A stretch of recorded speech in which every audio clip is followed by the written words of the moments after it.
மதமாற்ற விவகாரத்தை எழுப்பி காங்கிரஸ் உள்ளிட்ட எதிர்க்கட்சிகள் அமளியில் ஈடுபட்டதால் ராஜ்யசபா அடுத்தடுத்து ஒத்திவைக்கப்பட்டது.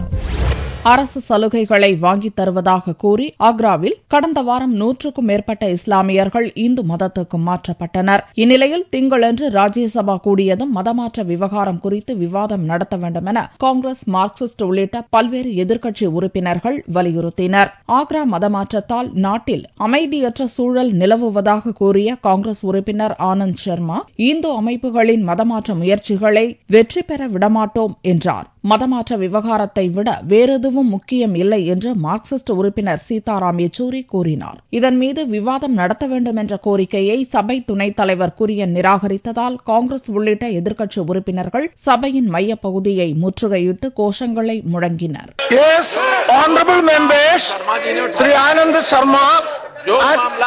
Anand Sharma and others have given notice for the suspension of the Rule 267. Yes, it is true, a notice is given, but that can be moved only with the consent of the chairman, and honorable chairman has not given consent for the motion. Consent is not given. 267 motion, no consent is given.